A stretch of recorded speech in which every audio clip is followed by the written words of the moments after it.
Maintenant, rendez-vous avec l'information. Marlène Laroche vous présente cette édition. Bonsoir Marlène. Bonsoir Frédéric, bonsoir à tous. Remise de la feria, ça y est? Bah écoutez, oui, ça y est, il faut bien après quelques jours. Moi, pas encore. J'ai bafouillé un peu, encore. mais c'est pas grave. Vous allez nous développer. Pardon? On ne vous en veut pas. Non, j'espère pas. Vous allez nous développer au cours de cette édition la manifestation contre le report de l'âge du départ à la retraite, mais aussi Jean-Paul Fournier qui réagit aux propos du député Yvan Lachaud au sujet de la création d'une nouvelle base à Garon, et puis le dernier match de l'USAM à la maison et le bilan de la feria. On vous écoute Marlène. On commence tout de suite avec la manifestation de ce 27 mai, une mobilisation satisfaisante qui a frôlé le million de manifestants en France. Journée de mobilisation pour l'emploi, les salaires et surtout contre la réforme des retraites annoncée par le gouvernement qui veut repousser l'âge légal de départ. Les représentants gardois de l'intersyndicale ont manifesté au départ de la Maison Carrée. Aujourd'hui à Nîmes, 10 000 manifestants étaient présents à Nîmes, 2500 à Alès selon les syndicats. Motivés, Olivier Michel les a rencontrés près de la Maison Carrée.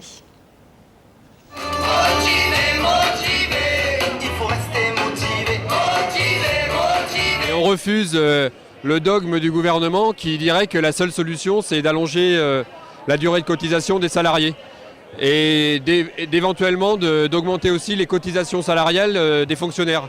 Donc on défend l'ensemble des retraites, le système par répartition et de nouveaux financements, en particulier des taxations sur les revenus financiers et le capital. Touche pas à ma retraite quoi, au départ, et que cessent les mensonges du gouvernement sur les moyens de financement, l'absence de moyens de financement. Et on en a trouvé avec une grande aisance et une grande rapidité pour voler au secours des banques, des entreprises.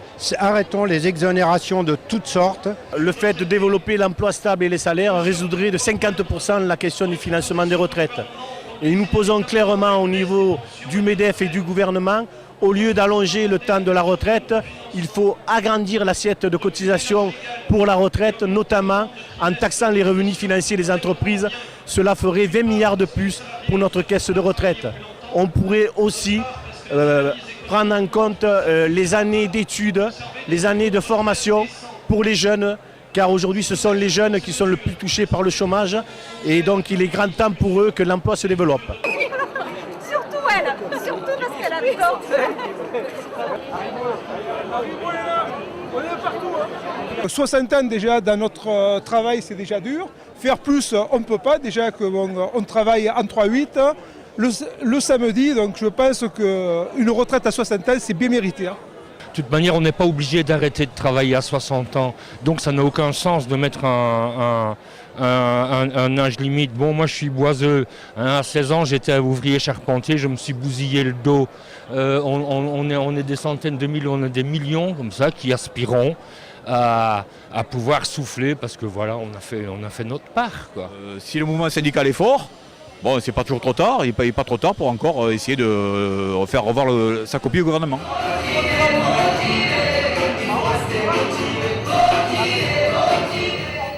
Nombreux à Nîmes, donc ils étaient près de 10 000 selon la CGT. Scission quand même au sein des syndicats. FO non unitaire n'était pas dans les rues avec les autres syndicats aujourd'hui. Gilles Besson, secrétaire général de FO, s'explique au micro d'Abdella Choukri et Nadège Claes sur ce choix de ne pas être dans le cortège aujourd'hui. Le 4 mai, la commission exécutive de la Confédération Force ouvrière s'est réunie à Paris pour décider d'une action à mener pour combattre la contre-réforme des retraites. Le 4 mai, la Confédération a donc décidé d'une journée d'action, enfin plus d'une journée d'action, d'une grève nationale avec manifestation nationale pour le 15 juin. La proposition a été faite aux autres organisations syndicales de se joindre à ce mouvement de grève, à cet appel à la grève, et les autres organisations syndicales, les autres confédérations, n'ont pas souhaité se rallier à cet appel à la grève. Ils ont préféré, et c'est marqué dans leur déclaration, ils ont préféré une grande journée de mobilisation avec manifestation, qui est reprise parfois ou parfois non par un mot d'ordre de grève. Mais en tout état de cause, les autres organisations syndicales n'ont pas voulu monter d'un cran, alors qu'il y a eu les différentes actions et mobilisations depuis de nombreux mois. Pour Force ouvrière, on dit qu'il faut monter d'un cran. Les autres organisations ont simplement appelé à une mobilisation le 27 mai. Alors on en est désolé, parce qu'effectivement il aurait fallu qu'ils se joignent à nous pour avoir une unité de revendication. Mais l'unité de revendication, je ne pense pas qu'on l'ait, puisque nous on pense qu'il faut monter d'un cran en appelant à la grève. Et ça n'a pas été fait pour les autres. C'est bien dommage. Voilà, c'était Gilles Besson, secrétaire général de FO à Nîmes. FO qui n'était donc pas dans la rue aujourd'hui. Près d'1 million de manifestants selon les syndicats, je vous le disais tout à l'heure, contre la réforme des retraites annoncée par le gouvernement qui veut repousser l'âge légal des retraites. 90 000 manifestants à Paris, 22 000 selon la préfecture, 10 000 à Nîmes et Montpellier, 2 500 à Alès et au total 41 000 en Languedoc-Roussillon, toujours selon la CGT. Chiffre donc de la manifestation de ce 27 mai et autres chiffres, ceux de la Feria de Pentecôte. L'heure est au bilan, près de 84 000 billets vendus pour l'entrée dans les arènes, Cotérix moins que pour l'année 2009, mais plus violente avec agression à l'arme blanche, vol et dégradation de véhicules. La Croix-Rouge a acheminé 93 victimes au CHU contre 75 en 2009. Côté spectacle, grosse affluence pour le concours d'Abrévade avec des milliers de personnes sur l'ensemble du parcours. 3500 spectateurs sont venus assister aux joutes sur le canal. La Placette a fait le plein chaque soir. Plus calme à la Guinguette au Carré de Sauve. 13 750 spectateurs pour les expositions. La plus visitée, Vaca Bruto, au Musée des Cultures Taurines. Vous l'avez évoqué tout à l'heure, Frédéric. Ça a donc été l'une des expositions les plus visitées. Quelques ajustements sont à prévoir sur les boulevards pour la Pégoulade et les concerts devant la Maison Carrée. D'autres chiffres tout de suite avec Olivier Michel. C'est plutôt un bon cru, effectivement. D'ailleurs, la météo était avec nous, ce qui était important. Je crois les Nîmois et Nîmoises avaient envie, après un hiver rigoureux et pluvieux, de sortir, de pouvoir un petit peu s'éclater. Ça a été le cas. Et ce, dès le jeudi soir, est le rendez-vous populaire et familial de la Pégoulade, qui selon la police a réuni quelques 100 000 personnes, certes ravies, mais peut-être un peu trop nombreuses, notamment aux abords du boulevard Victor Hugo. D'où la nécessité, en 2011, de repenser le tout. Il fallait redonner aux Nîmois ce qu'ils attendaient. Je pense qu'on est en cours, en chemin, et qu'encore une année ou 2 ans, et ça sera parfait. Alors il y a un chemin à repenser peut-être, c'est le trajet sur le Victor Hugo avec trop de monde ? Oui, alors ça ne dépend pas uniquement de moi. Je pense que déjà M. le maire l'a évoqué. On va se réunir, on va en discuter. Mais je crois qu'il faut quand même qu'on respecte un petit peu ce qui est fait par les associations nîmoises. De même que pour les concerts qu'on fait à la Maison Carrée, c'est un réel problème. Nous, on pensait que c'était pour servir les gens, alors qu'on se rend compte que par leur comportement, au contraire, on gêne les gens. Mais si on gêne, il faut bien prendre une décision. Une foule massive qui a vu se dérouler 13 rixes, soit moitié moins qu'en 2009, mais plus grave avec l'utilisation d'armes blanches. Alors ce qu'on peut regretter effectivement cette année, c'est des personnes blessées par arme blanche. Alors que peut-on faire ? Bon, je crois que les services de sécurité étaient importants, comme d'habitude, les CRS, la police nationale, la police municipale. Le problème qu'on a rencontré, c'est que beaucoup de choses ont été concentrées sur le boulevard Victor Hugo dans la mesure où on ne pouvait pas utiliser le boulevard Jean Jaurès. Donc effectivement, difficile d'accéder à ce boulevard Victor Hugo, beaucoup de monde, des choses qu'on ne peut pas beaucoup maîtriser. Donc je pense que si on arrivait à diluer un petit peu sur d'autres quartiers, ce qui a été le cas cette année avec l'espace de la place Daguet, avec l'espace Camarguais, on pourrait peut-être revoir un petit peu les choses de meilleure façon en matière de sécurité. Mais très compliqué, il faut bien l'avouer. Au niveau de l'hygiène alimentaire, sur 108 établissements contrôlés, 87% ont répondu aux normes. Parmi les points de non-conformité, on compte le non-respect des températures de conservation, l'absence d'étiquetage et des dates limites de consommation dépassées. 65 kg de denrées ont ainsi été retirés de la vente. Sur ces 10 points de contrôle, la gendarmerie a, elle, relevé 439 infractions, dont 390 relevant d'un taux d'alcoolémie élevé. Des contrevenants qui auraient mieux fait de prendre la navette Feria qui a transporté en 5 jours plus de 112 000 personnes. Voilà, et pendant cette feria, les hôtels ont fait le plein, ils ont affiché complet jusqu'à dimanche. Une base de défense à Nîmes à l'horizon 2011, Marlène. Oui, on l'évoquait hier dans le journal, l'annonce du député du Gard, Yvan Lachaud, qui se félicitait de l'annonce faite par le ministre de la Défense de l'ouverture au 1er janvier 2011 d'une base de défense à Nîmes. Le sénateur maire de Nîmes, Jean-Paul Fournier, a réagi à cette annonce. On l'écoute au micro d'Olivier Michel. Yvan Lachaud a annoncé la création d'une base de défense à Nîmes. Pour vous, ce n'est pas une véritable nouvelle? Mais non, là, il a réinventé l'eau tiède, M. Lachaud, parce que tout le monde le savait depuis un an. La lettre qu'il a reçue du ministre de la Défense, tout le monde l'a reçue, et moi le premier. Je crois que l'inquiétude que j'ai et qui persiste, c'est le départ des marins. Pourquoi?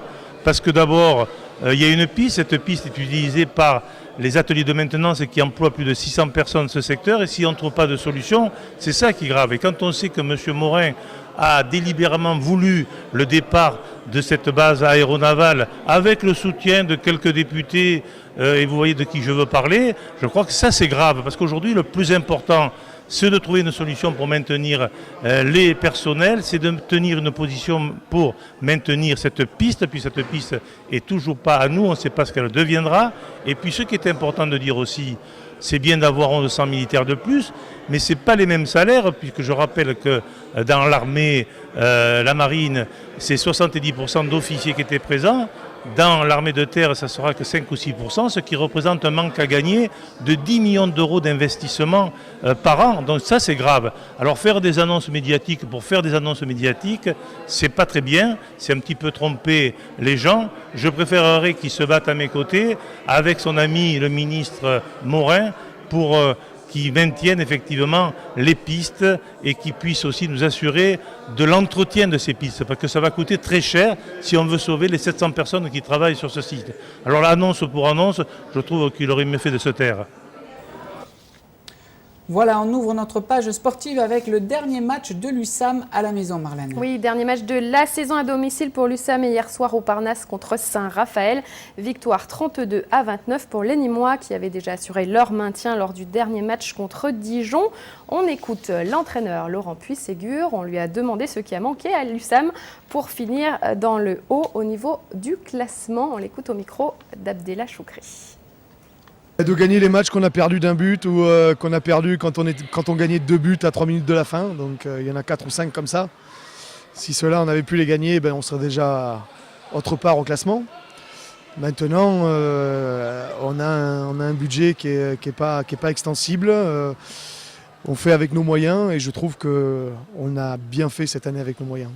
Moi, j'aimerais bien qu'on soit dans la première moitié du championnat. Donc, c'est-à-dire, si on pouvait être 7e l'année prochaine, 6-7e, ça serait une très belle performance. Je n'ai pas encore parlé au président, mais j'ai encore un contrat d'1 an. Donc, si tout le monde est d'accord, moi, je suis prêt à remplir encore 1 an.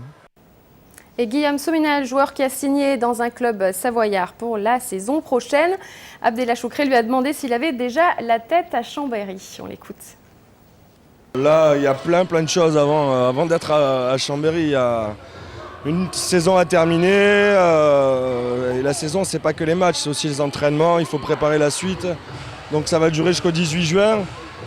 Après, il y aura le déménagement et les vacances bien méritées. Et après, là j'aurai la tête à Chambéry. Mais pour l'instant, c'est assez loin. Je leur souhaite plein de bonnes choses. Je leur ai déjà dit tout ce que j'en pensais. Donc je leur souhaite plein de bonnes choses pour la saison prochaine. Et puis, j'ai hâte de revenir ici avec Chambéry.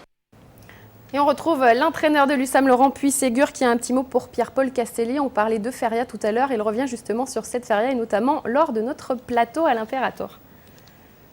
Je l'ai trouvé un peu fatigué à la feria. Hein ouais, dès qu'on l'a vu, mais pourtant c'était le jeudi, mais je pense qu'il a commencé le mardi ou quelque chose comme ça. Mais il était déjà assez fatigué. C'est pas grave. Ah, j'aime pas toi. Ça va pour moi.